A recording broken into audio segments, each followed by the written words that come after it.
Today, you guys are about to watch some of my best clips from today's stream. So hope you guys do enjoy, and this is like a short little video of exactly what happened in today's stream.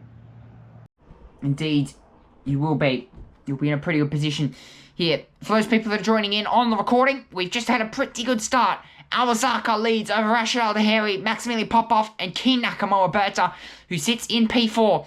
If you've just joined in on the recording, which has just started here, we've got a very interesting race unfolding ahead of us.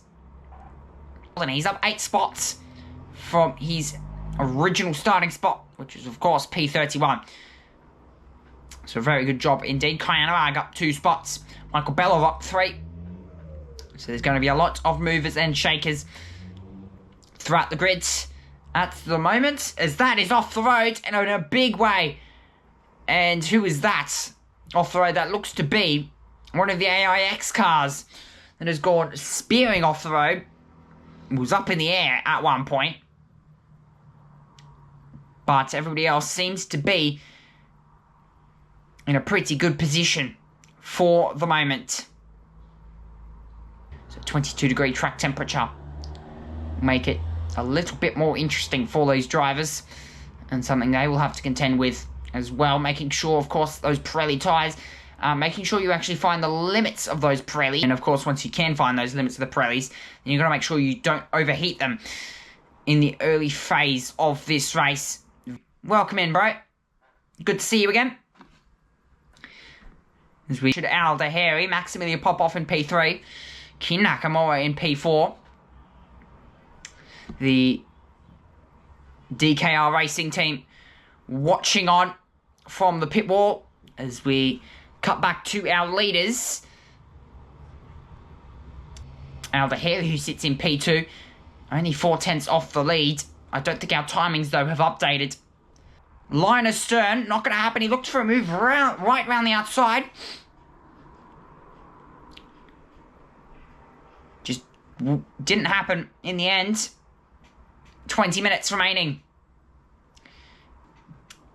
Just this championship alone. And it gets bigger and bigger. And of course, once you get to the European Championship, you win that, you get that seat to F3. You win that, you go to F2, and eventually you'll be in F1, where you'll spend a couple of years there. For people like, of course, Michael Schumacher, who spent many of years in the F1 program since 2011.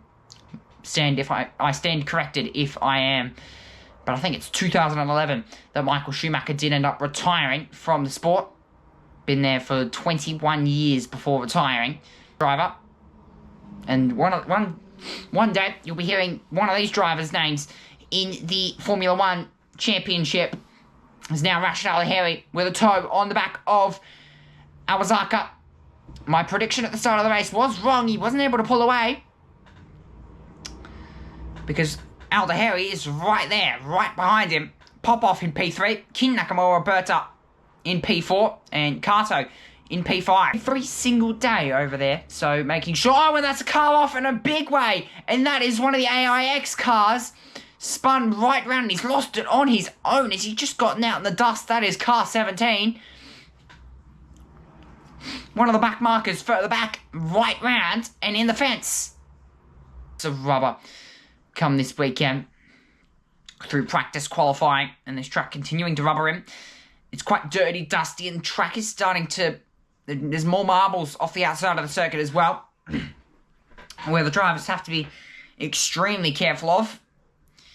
Go offline just a little bit, where if you get off that black stuff, you'll be straight in the dust and all the marbles that lay off the outside of the circuit.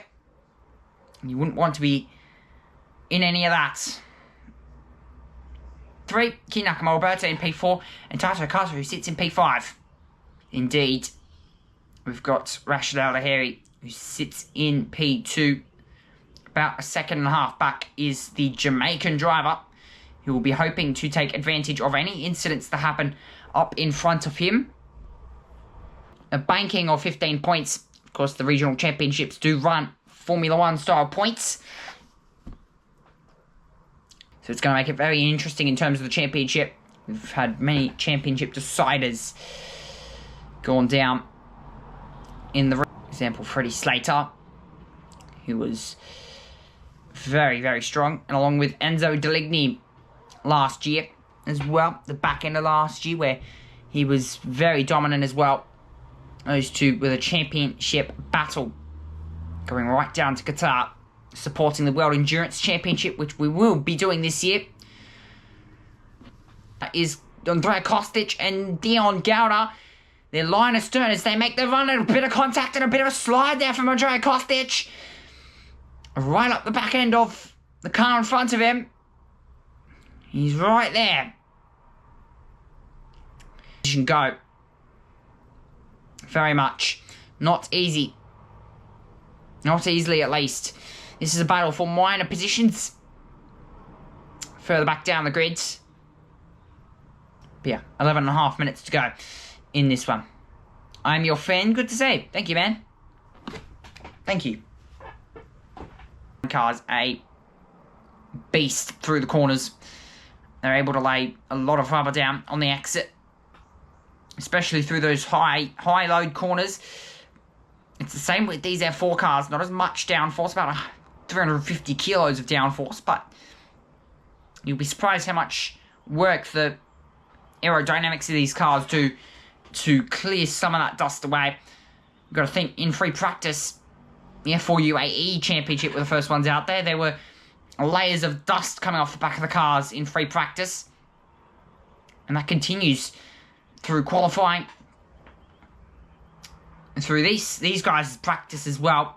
50 minutes of free practice these drivers got, and then they got, I think, nearly 8 hours of pre-season testing to run through. I think the first 6 hours were nobody out on track. Quite legitimately, we had pre-season testing here. We've also had the first 2 rounds here, and now we're running through race number 1 of round number 1 here at Abu Dhabi. Here with about 7 minutes to go. And now we've just ticked under 6 minutes and 55 seconds and continuously ticking does this clock. In terms of action, for race number 2, we'll see plenty of overtakes.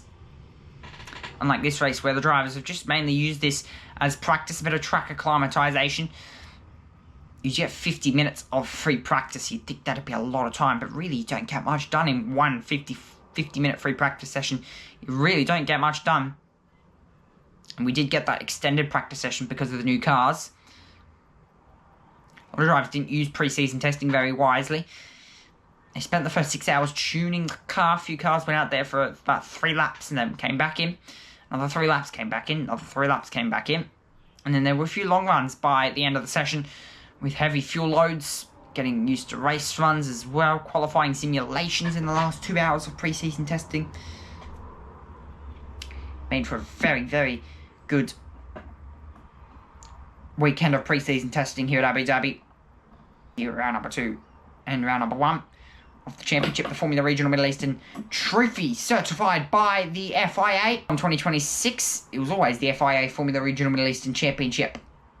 It stayed that way. The Formula Regional Middle Eastern Trophy Championship, certified by the FIA for 2026. We've got 4 minutes to go, and Rashid Al Lahiri starts to close up onto the back of our race leader of ours, Harker. He's starting to close up onto the back end of this race as well. The drivers make their run out of the exit of turn number 1 and now into turn number 2. This is Maximilian Popov trying to chase down Rashid Al Lahiri with Kin Nakamura Bert up in behind.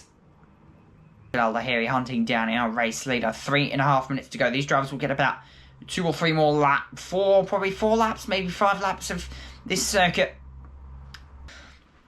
8:30, then we get the F4 UAE Championship out there from 9 o'clock for their first race.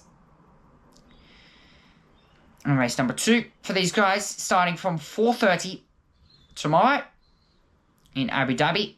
And we have what I would think 6 o'clock for the next race for the Formula Regional Middle Eastern Championship. Then 8 o'clock is the F4 UAE Championship, then followed by the Middle Eastern Championship from 10 o'clock for their final race of the weekend, which will be very interesting indeed.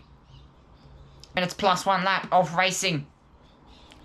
And we've gone through about 23 minutes worth at the moment. Running through your favourite drivers. He'll get 2 more laps after this one and another one of this Abu Dhabi circuit. Very, very interesting. Or I think the clock might run down and we'll get the final lap this time around. The chicane is late on the brakes, and Awasaka nearly went deep into the corner for the final time though. Up the curb for the final time. And out of the final corner, the drivers go, and it's going to be Awasaka. And excuse me, last lap has now just been shown. There you go. So that's my fault there. I thought this lap was the final lap. This is the last lap of the Grand Prix for all the drivers. Very much Sebastian Weldon has moved up into P20 at the moment. So he's spent this time I can start to get a bit more hyped because I know it is the last lap. Race control did say it was the last lap, but apparently we're doing pretty well on time. 3 on the circuit. This though is turn 11 on the North Circuit. Going down this back straight and into the braking zone now for the final time into the chicane. Reginol there, he is not close enough to pull a move, but he's going to be late under brakes. He's going to try and close up as much as possible, and he'll try and pull a slipstream, but I don't think it's going to happen. It's Awasaka who wins here in Abu Dhabi. What a race. What a first race for the championship. It's been absolutely amazing. Awasaka, Reginol there, and Maximilian Popov. 1, 2, and 3 on the grids. Okay, so that was today's stream highlights. If you guys did enjoy, hit like button, subscribe, and I'll catch you guys in the next video.